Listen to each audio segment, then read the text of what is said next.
Well, the city of Las Vegas is grieving after the devastating shooting at a concert venue left at least 59 people dead and more than 500 injured.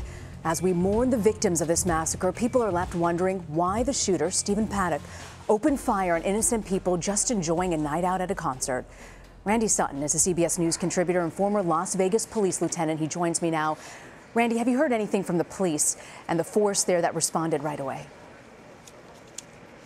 Yeah, as a matter of fact, I have. I want to tell you about the commitment that these officers had that night.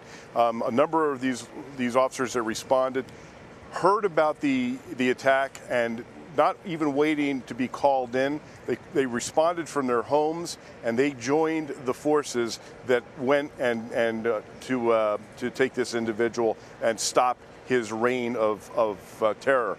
So one of our officers, in fact, lost his life.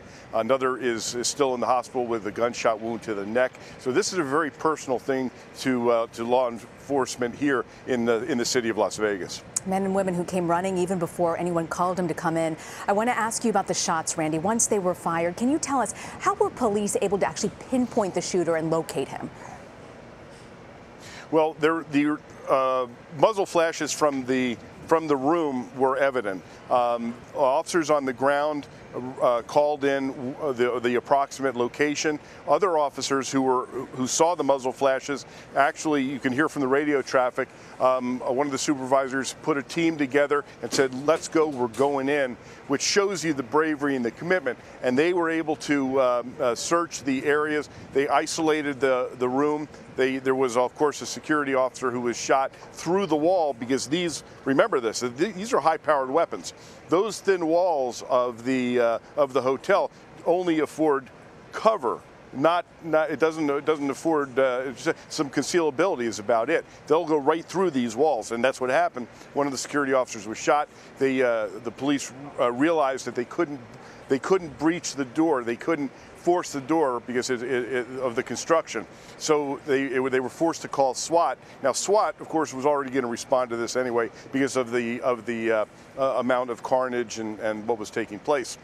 So Randy, they have the equipment. They have the know-how. Yes. I'm sorry to interrupt you, Randy. But in your experience, given the circumstances and the length of time it took police to find Stephen Paddock, was it an appropriate response time? Oh, it couldn't have been any better. In fact, I'm shocked that it was that short a period of time. Had they not been so timely, I think we would have seen even a higher death toll. But they were able to. It's exceedingly difficult if you were to look over my shoulder and see that one in the darkness, that one little spot in the hotel facade, and then look at that and try and say, okay, that's on the 38th floor.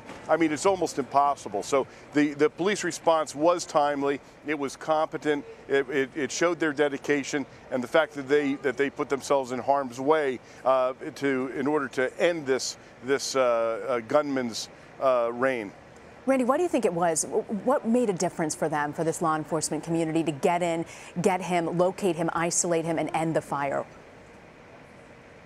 Oh, I can tell you that this, when the sound of gunfire takes place, it is in the DNA of the American law enforcement officer to run towards that in order to safeguard their community. The commitment that these men and women have is something to be proud of, that each community can be proud of. I know that in Las Vegas, this community does hold their law enforcement officers in high regard, and there's a reason for that, and that is because of the incredible commitment that these men and women have towards their community. They are quite willing to lay their lives out on the line in order to safeguard their community, which exactly is what was done, and there are going to be tales of bravery, not just from the police, mind you, but from the incredible amount of citizens that were here, that were part of this, that were victims, but they fought back in the only way that they could, and that is by helping others.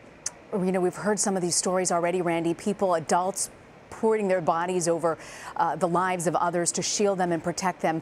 What advice do you have for people at home who might one day, unfortunately, find themselves in a situation like this? How do you protect yourself in a mass shooting? That's a great question. Concealability. That's really what it comes down to. If you find yourself in a position where Now, keep in mind, this is a highly unusual situation where gunfire was coming from a remote location. Basically, this was a highly unusual situation. Generally speaking, there's a gunman who is walking amongst people and is using his firearm to try and kill folks. The best part of that is the best way to deal with that is to get the hell out of there. That means you run, you go to the nearest exit. If you can't find anything, you lock yourself into a room and you try and use cover and concealability. The best thing to do is create distance and just get the hell out. Seconds matter. It's so hard to think about what you would do in a situation like that. Randy, I want to thank you so much for joining us. Randy Sutton. Thank you.